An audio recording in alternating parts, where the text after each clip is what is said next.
Mesdames et messieurs, bonjour, soyez les bienvenus pour cette nouvelle édition de notre journal de 15 heures au sommaire de l'actualité.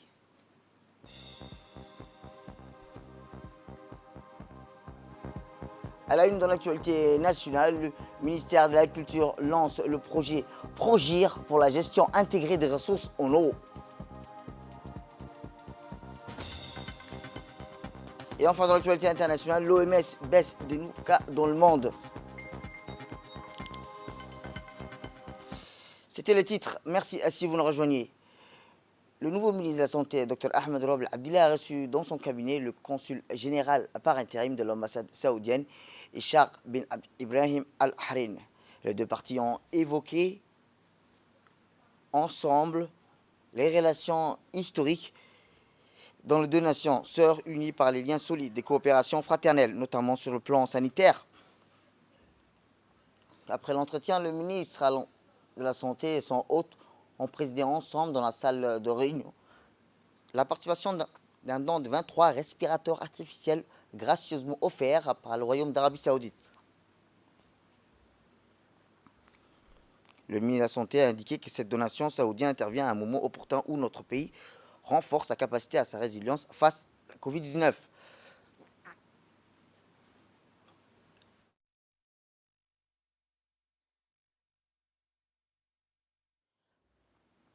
Ces matériels médicaux, rappelons-le, seront, a-t-il dit, affectés au niveau des urgences et des services de réanimation.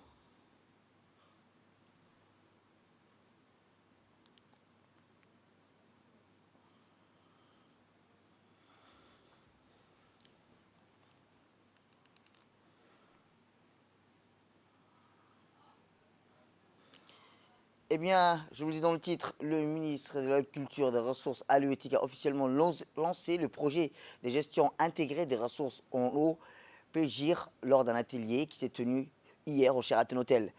Avec différents partenaires, à travers une vidéoconférence, on a assisté au lancement officiel de ce projet à hauteur de 12 millions de dollars, cofinancé par le FIDA et le gouvernement djiboutien. Le projet PGIR est d'améliorer durablement les conditions de vie des ménages ruraux, pauvres et de renforcer la résilience au changement climatique dans les zones rurales. Les objectifs de développement PGIR sont d'améliorer les revenus des ménages pauvres, ciblant y compris les femmes et les jeunes ruraux à leur accès durable à l'eau et aux ressources de pâturage, centré sur le développement participatif de la mise en place d'instruments de planification locale, optimisant la disponibilité de l'eau pour répondre aux besoins des populations et de l'élevage de l'agro-pastoral, le renforcement des capacités des services publics chargés du développement de l'eau et de l'élevage et de l'agro-pastoral, l'amélioration de la disponibilité de la gestion en eau en milieu rural, composant des améliorations des moyens de subsistance et des ménages. Eh bien, le ministre a rappelé que ce projet de programme appuyé par la FIDA sont une ligne avec le programme d'options stratégiques pays du FIDA pour Djibouti. L'objectif global du programme pays du FIDA pour Djibouti est d'améliorer durablement la résilience au changement climatique et les conditions de vie des ménages ruraux et pauvres. Écoutons le ministre. Plaisir de vous accueillir aujourd'hui au lancement officiel du projet de gestion intégrée des ressources en eau. Il s'agit d'un projet de 12 millions de dollars financé par le FIDA et le gouvernement djiboutien. L'objectif recherché est l'amélioration des conditions de vie des ménages ruraux à travers l'accès durable aux ressources en eau, en pâturage, l'amélioration de la résilience dans le cadre du changement climatique, la sécurité alimentaire, nutritionnelle et des revenus. Ce projet ciblera 5 230 ménages, totalisant 31 380 bénéficiaires, dont 15 600 femmes. Indirectement, le projet bénéficiera environ 60 000 personnes. Je voudrais dire que ce projet est un projet cardinal pour le ministère de l'Agriculture. Pourquoi? Parce que dans le cadre de la déconcentration que nous faisons progressivement pour que notre département, ce ministère, soit un ministère de la brousse, il faut que tous les cadres, ingénieurs, vétérinaires, forestiers, soit ou halieutiques, soit à proximité de la population. La population que nous ciblons, ce sont hier les nomades qui sont en train de se sédentariser. Nous devons les accompagner en les installant dans les bassins versants, là où il y a l'eau et le pâturage, pour créer un projet agropastoral.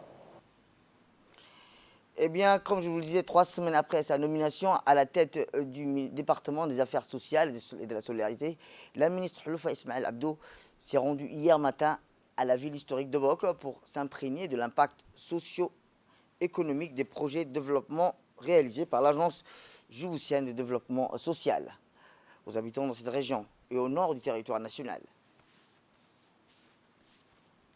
La nouvelle ministre des Affaires sociales et de la solidarité, Houloufa Ismaël Abdo, a été accueillie dès l'accostage de la vedette de la garde-côte et qu'il est transporté à l'embarcadère de la ville de Bok par le préfet de cette ville, Abdoumelik Mohamed Benoïta, entouré du président du conseil régional, Mohamed Ismaël, et du directeur général de l'ADS, Mahdi Mohamed Jamah, et d'un pléthore de responsables coutumiers de la région de Hayou. Accompagné du directeur général de la fondation UOG, Logement pour tous, et de plusieurs autres départements ministériels, dont la directrice des affaires sociales, respectivement Mme Amina Ahmed Warsama, et celui du CEPEC, Omar Ibrahim Omar, celui du secrétaire d'État à la décentralisation et des parlementaires de la ville. L'application de la politique du gouvernement en matière de lutte contre la pauvreté figure parmi les missions attribuées au ministère des Affaires sociales et de la solidarité. Pour savoir un peu plus sur le projet réalisé par l'agence djiboutienne de développement social, la ministre Houloufa Ismaël Abdo a dédié sa première visite depuis sa nomination il y a exactement pour 3 jours, 10 semaines. C'est là de la ville historique de Bok. Eh bien, la ministre a eu des discussions franches avec les femmes de différentes associations féminines sous l'arbre à Palabre, dont notamment avec celle du groupe d'entraide et d'affinité Fantahirou, un quartier un peu plus reculé de la ville de Bok, dont des femmes réfugiées yéménites bénéficient aussi de la GR, l'activité génératrice des revenus financée par l'ADS. Ces femmes ont pu exprimer leur gratitude à la ministre pour le soutien financier de 25 millions de francs djibout qu'elles ont reçu de l'ADS, ainsi qu'à la formation qui ont changé leur mode de vie qu'elles disposent. Les entretiens avec les responsables coutumiers et les cadres du CEPEC de Bok, dont Mme Mohamed Hamid et la présidente du conseil d'administration du CEPEC du Nord.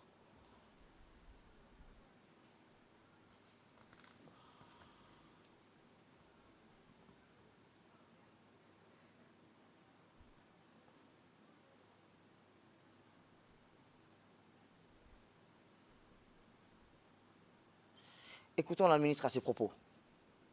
Vraiment, je suis très très contente d'être ici parmi vous à Hayou. C'est vraiment un honneur que j'ai de m'asseoir ici sous l'arbre à Palabre. J'en rêvais et aujourd'hui je réalise. Merci beaucoup pour cette chance que vous m'offrez.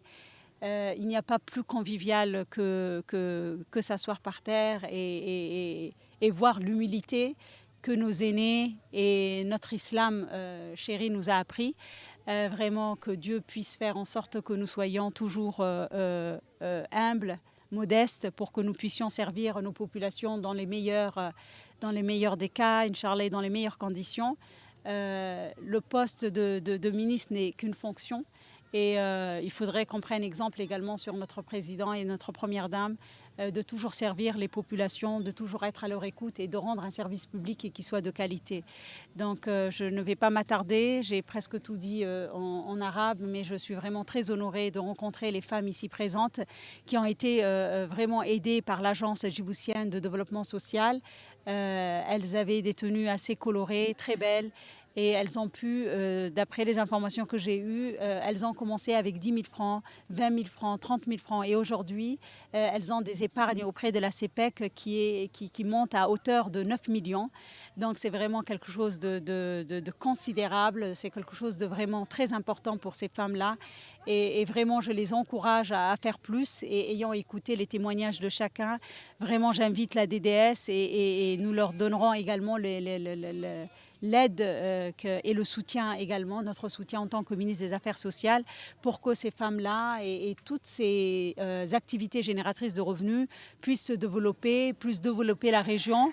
Et je vous remercie. Par la suite, la ministre des Affaires sociales, Mme Hloufa Ismaël Abdo, a entamé sa visite à l'antenne de l'UNFD à Wok, dans une salle de formation pour la couture aux jeunes filles. Ce centre, rappelons-le, a été réhabilité et équipé par la DDS en matériel informatique et de couture. Par la suite, la ministre s'est rendue au CEPEC de Wok. À son arrivée, accueillie par la présidente du conseil d'administration du CEPEC du Nord, Mme Oumma Mohamed Hamid, ainsi que les personnels du CEPEC d'Obok, a noté la présence de Omar Ibrahim, administrateur de la CEPEC de Djibouti. Ensuite, la ministre des Affaires sociales s'est rendue au guichet social au sein du conseil régional d'Obok, le centre commercial de cette ville construit par l'ADS sur le financement de la BAD, le chantier de construction des logements de la fondation UOG. Et enfin, la ministre des Affaires sociales, Mme Hloufa Ismaël Abdo, s'est dit réjouie des réalisations dans cette ville du nord de Djibouti qui s'est engagée à renforcer davantage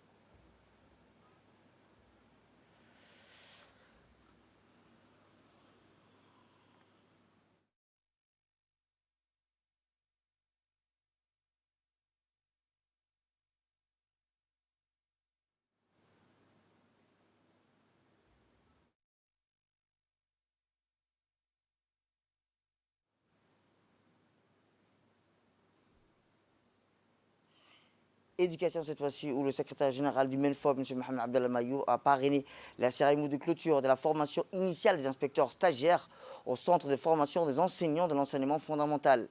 De nombreux cadres et responsables du MENFOP, notamment la directrice générale du centre, Mme Aïcha Farah, et le secrétaire exécutif de l'Observatoire de la qualité, M. Moukhaled Abdelaziz, l'inspecteur de l'EPS, Abdelkader Daher Aden, et le directeur de la formation des innovations pédagogiques du partenariat, Awal Abdelkader Hessi, ont pris part à cette cérémonie de clôture.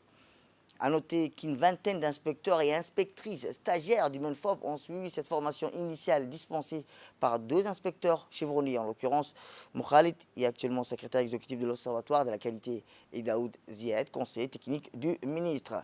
Plus généralement, cette formation de base d'une durée d'1 mois servira de première approche du métier d'inspecteur et portera sur une série de modules, en l'occurrence la connaissance l'approfondie du système éducatif djiboutien, l'éthique de la déontologie en milieu professionnel. À l'issue de ce premier mois de formation initiale, les inspecteurs stagiaires poursuivront leur formation qualifiante sur le Centre national de formation des formateurs d'ingénierie et de formation de Tunis pour une durée de 6 mois avant de prendre leurs fonctions officielles dans les différentes affectations respectives au sein du ministère de l'Éducation nationale. Et dans l'actualité internationale, je vous dis dans le titre, les premiers frappes aérienne israélienne contre la bande de Gaza. Depuis le cessez-le-feu, les forces armées d'occupation israéliennes ont entamé mercredi des frappes dans la bande de Gaza en réponse à des lances de ballons incendiaires depuis ces territoires palestiniens vers le sud israélien. Selon des sources sécuritaires palestiniennes, des témoins, ces frappes sont les premiers incidents importants entre l'occupant Gaza depuis un cessez-le-feu du 21 mai dernier qui avait mis fin à 11 jours d'une guerre éclair ayant fait 260 morts côté palestinien, 13 morts en Israël. Et l'OM, l'Organisation mondiale de la santé, a constaté mardi une baisse du nombre d'infections dues au Covid-19 dans le monde Le directeur général de l'Organisation mondiale de l'OMS, Tedros Adhanom Ghebreyesus, a déclaré lors d'une conférence de presse tenue mardi à Genève, en Suisse, que le monde assiste à une baisse du nombre de nouveaux cas de Covid-19 pour la 7e semaine consécutive. Il a expliqué qu'il s'agit là de la plus longue période de baisse des contaminations jamais enregistrée depuis le début de la propagation de la pandémie, il y a environ 1 an et demi. Ghebreyesus a exprimé sa satisfaction quant à la diminution du nombre de nouvelles infections dues au virus de Covid-19. C'est la fin de cette édition. Merci à vous de nous avoir suivis. Restez avec nous pour la suite de nos programmes télévisés.